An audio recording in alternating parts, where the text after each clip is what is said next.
My name is Thomas Price. I'm a tattooer here at Underground Ink, downtown, 600 South Broadway.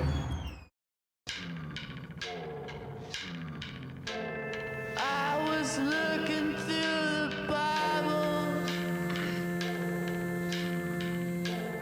I was looking at it go.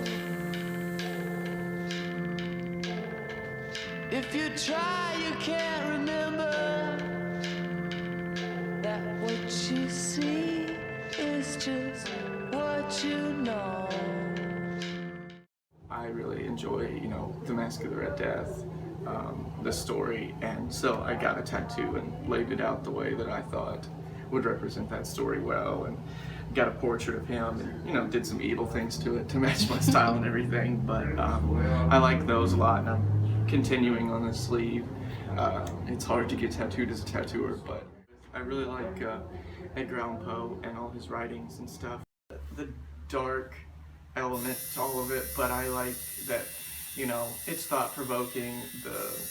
He always has an interesting theme or something cool to think about, and I think he was really ahead of his time, so it makes for great tattoo subject matter. Tattoos will always go great with the horror connotations and things like that, and evil things and skulls will never die in the tattoo world, so. While some get tattoos for the art, others get them to represent their lives. Now I'm gonna get the word live and a semicolon as an I. It kind of represents in the semicolon project how some people who have depression or anxiety, they'll sometimes they choose suicide, and a semicolon is like you can choose to end it, but you keep on going. So it's like you choose life. Some tattoos are used to show commitment to things they love. Well, when I started tattooing and I was getting into it and everything, I was apprenticing, and I decided to commit to tattooing, so I got pirate life.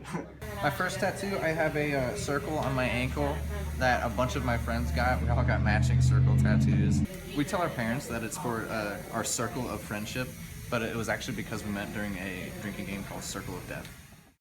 They can be used to get over traumatic life events. It was the day before my 18th birthday. I got my first tattoo. I got sexually assaulted when I was 14, so I got a tattoo to kind of move on from that. It's a Bible verse. It's 1 Peter 5:7. Even though tattoos are becoming more common, the stereotype still lives on. That's why people are still cautious about them and why some parents are against it. My first tattoo, I got it when I was 18. Parents didn't like tattoos very much at the time. Not as educated, traditional Bible Belt people didn't jam on that kind of stuff. But so got it when I was allowed to sign for myself and everything, and got a tattoo on my chest, and just kind of kept going from there. Well, I texted my mom earlier and asked her how she felt about me getting a tattoo today, and she never responded. So I'm not really sure, but I'm gonna do it anyways. In the old days of tattooing, it used to be like a biker thing where everybody would, come into the tattoo shops to get a tattoo, but the people who really stuck around the shops and worked in them were more like, I guess you could say, rough around the edges, bikers and stuff like that. And it's changed a lot, so now you have people that are considered more as artists and do it as an art form. And so it's definitely changed, but you'll always have the stigma of heavily tattooed people being on that fringe on the outside. But you definitely encounter it. People seem to be intimidated when they see a lot of tattoos.